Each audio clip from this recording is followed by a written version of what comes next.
would you look at that asset here. That's a nice rear end, huh? Anyways, so I did some welding, just some spot welding before I went in for the night. I just came out here to piddle a little bit. I'll get on it the rest of the weekend, but I just threw some blob welds. I hit some lead here. It started acting crazy. This one went fine, but I didn't fill it in all the way. And then inside of here, I just popped a spot every once in a while. Checked my door after each one, make sure my line was still good. And I popped one down here in the corner, and then went along the side a little bit. And then I popped this corner. First two spot welds. Granted, I've got this up here. I don't have clamps on. It's flush. It's tight against it. There's no need for it really. I wanted to put clamps here so it would draw in the gap and put these spot holes that I drilled in the right place for when I welded them. That way I don't end up welding them when they're dropped down some and leaves me with a huge gap up top. Now there's still a gap up here, but it's not terrible. I can work with it. It's definitely not worse than the driver's side. But anyways, so these are spot welded. That's just got a Tech screw in there, you can see. I've just got the trunk plate on top. This tail panel, or these, not tail panel, but the quarter rear sections, I spot welded inside of there. You can probably see those couple of spot welds there and there. I spot welded the two holes I drilled out, and then I popped one every so often, and then I've got clamps at the bottom here. This has a little bit more of a gap than I would have liked right here, because this piece was rotted out and I trimmed a bunch of it away. I haven't decided for sure yet if I want to put a piece of metal behind there and weld this to, or if I just want to kind of seam this lip in right here and then just kind of fill in the rest with seam seal or whatever. I'll probably just seam it because I don't feel like pulling this tail panel off to fab on a little piece of metal. It's not seamed, it's behind the bumper, and it's no structure. It's pretty much just to close the gap. This side over here fit up good. This one was already welded over here, and it was already tacked at the bottom up to about right here. The top isn't done yet, but it looks like this is pretty much spot on. This could lift just a hair.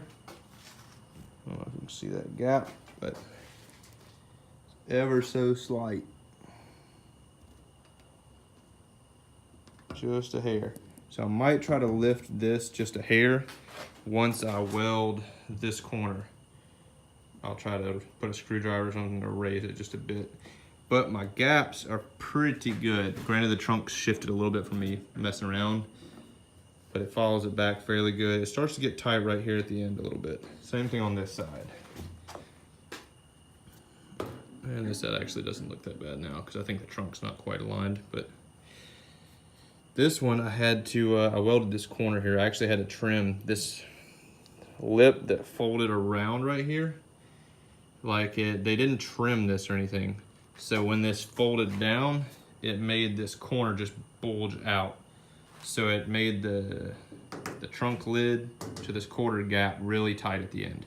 I just pretty much shaved off that blob lip, and then I cut a little relief and hammered it in and hammered this in and ran a weld down the middle of it. And that's the result. So that's welded good. Yeah, there's those two that I was talking about. The other side is just Tech screwed. I haven't welded it. You can see the Tech screw hanging out the bottom there. Oh, it's not fun to one hand. So I think what I might do tomorrow is finish welding up the passenger side. I might end up coming and finishing up this, welding up these. I was contemplating and delaying welding up all this because I wasn't sure if I needed to adjust any, but I think I'm happy with where it's at. If I need to adjust it later, then I'll just adjust it later. I'll go through that hassle, but I'm pretty confident of where it's at. The same thing with the alignment on these. I know that side over there was tight.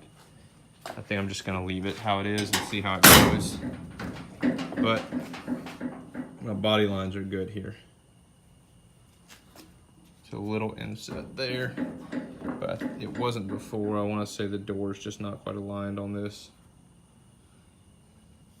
And the bottom sticks out.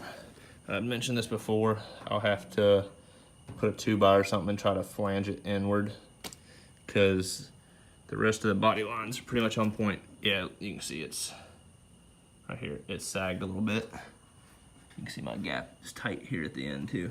So the door's not quite lined up perfect. But this up top is pretty good, which is funny. So it'll raise just a hair. This will actually lift a little bit, I think, whenever I go to weld this inner piece. So I might try to get this door line back where I had it before I go welding, just to make sure it hadn't nothing shifted and it's where I like it. But there's the quick update. Welding has started, and like I said, these tail extensions, core extensions, seem to line up pretty well. Granted, it's not screwed on all the way, it's drooped here.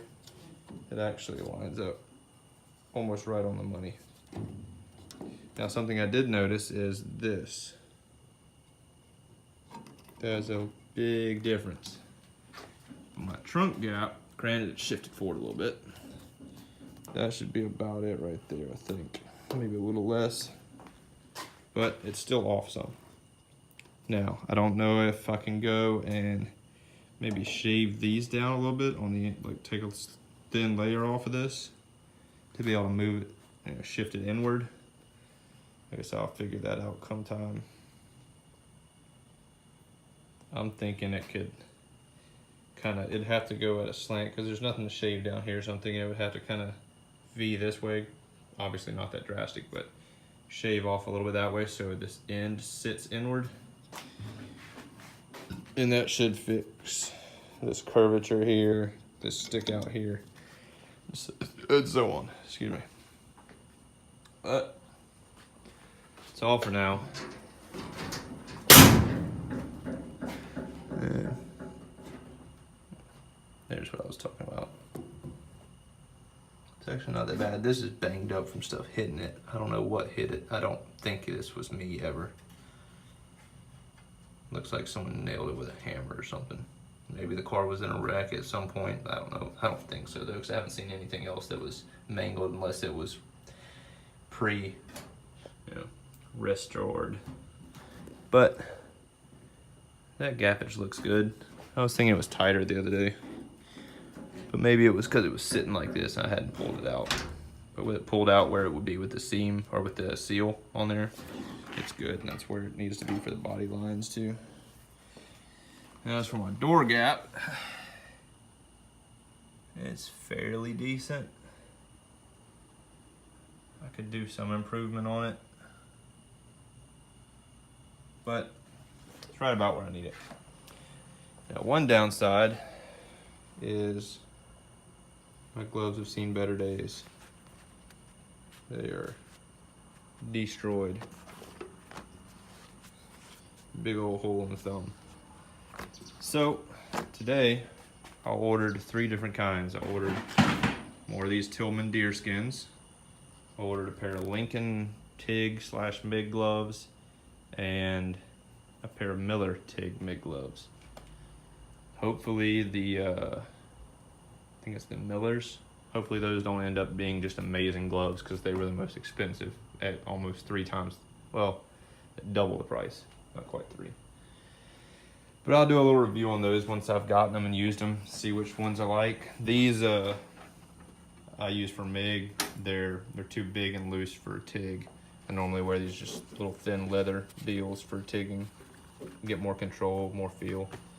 But I'll go over those once I get them in, and give a little review in case anybody's interested in getting some gloves or need some, or need to come time to replace them, whatever. All right, guys, starting to dig this car coming together. Can't wait till I get to actually start bolting on parts instead of welding and doing body work. Granted, I know I have to do a lot of paint prep, body work with Bondo and whatnot, but I'm almost looking forward to that versus welding and grinding. Bondo and sanding seems so much more fun. Anyways, thanks for watching, guys.